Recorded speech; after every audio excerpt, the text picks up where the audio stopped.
Varian, your resident road safety expert from Mobility Engineering, back again for another Q&A. Thank you very much for tuning in. Thank you for those questions. We love them. Keep those questions coming, and we'll keep answering them. And as I always say, with my trusty subscribe pillow that looks a bit like the button in the bottom of your screen there, please hit that button. We'd love your support to get to 1,000 subscribers, and then I promise you I'll get you a new pillow or some other subscribe button or something like that.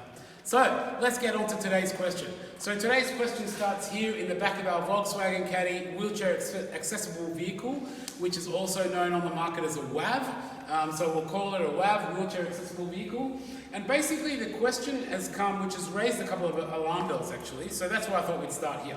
So the question has come and basically said, if my client has a WAV or a wheelchair accessible vehicle that does not have a seatbelt, can you explain if it's okay for them to wear a postural support harness instead of the seatbelt, because there is no seatbelt? So this question raised some huge alarm bells, because if you have a WAV like this, a wheelchair accessible vehicle, that does not have a seatbelt in there, then there is a major problem. You have a major non-compliance with your vehicle, and also you have a major safety issue as well. So, and I'll explain that when I show you on the rig over there, but every single wheelchair accessible vehicle must come with a seatbelt like so.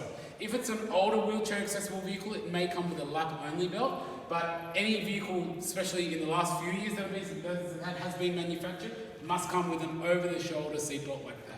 So if you don't have that on the back of your wheelchair accessible vehicle, stop using it immediately and go and speak to your local engineers, your local authorities, or you can even contact us and we can put you in touch with the right people, because you need to get that investigated and you need to get that fixed, right? So that's a big no-no. But what we'll do is I'll explain to you on the actual rig that we've got over here with everything all set up on, I guess, the safety implications and what we need to do. So if you want to just come around here and we'll show you the situation that we've set up.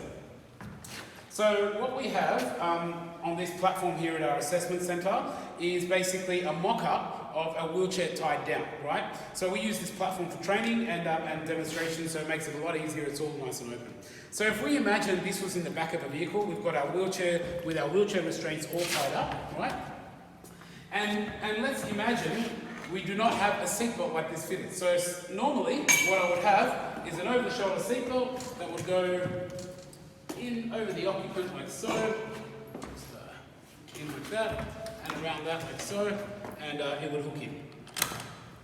And that is how you really need to be travelling around, and we've done multiple videos and multiple talks on how over-the-shoulder seatbelt is what's necessary. Then the question has come to say, if I don't have that, can I use the postural support harness? Once again, absolute big fat no. We can't use this. This is a postural support harness. This has in no way, shape or form can secure you in the event of an accident. In no way, shape or form can it protect you in the event of an accident. In fact, if we're just using this and we don't have any type of restraint other than this postural support harness which goes around, and there's multiple different styles of postural support harnesses, but we're just using this one for now. If we're just using that and we don't have a seatbelt and that's our only restraint, which is not a restraint, but if that's our only thing we're using, then we are in more danger than if we weren't using that. Because what that's going to do is that's going to connect to different parts of the wheelchair or vehicle, and it's going to rip them out in the event of an accident, or potentially rip them out. And then you'd have not only people that are ejecting out of the vehicle or potentially ejecting and moving projectiles through the vehicles, you've also got components of vehicles that could do that as well, which then adds to more danger. So if you do not have a restraint, like a seatbelt, particularly an over-the-shoulder one, but in general, if you don't have any kind of seatbelt, then you should not and you must not be transporting in a vehicle. The law states that everybody must wear a seatbelt. The only time you do not, or I guess not that you do not, or the only time you would get away from wearing a seatbelt would be for medical reasons, and you'd have to get that medically assessed, and you need a doctor's certificate and exemptions around the road rules for that. But otherwise, everybody must use a seatbelt, not a postural harness. Harnesses that are within the mobility industry, the disability and mobility industry, are not for support in the event of an accident. They are not restraints, they are for posture. And we need to remember that, and we need to understand that. So if you are thinking, oh yeah, this is going to give me a little bit of restraint, or it's going to hold them in the event of an accident, it's not. It's going to cause extra danger in the event of an accident. So in no way, shape or form can we ever use a postural support harness instead of a seatbelt. So hopefully that helps with your question.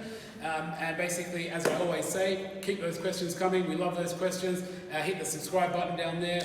Help us get to 1,000 subscribers, and we'll see you next time.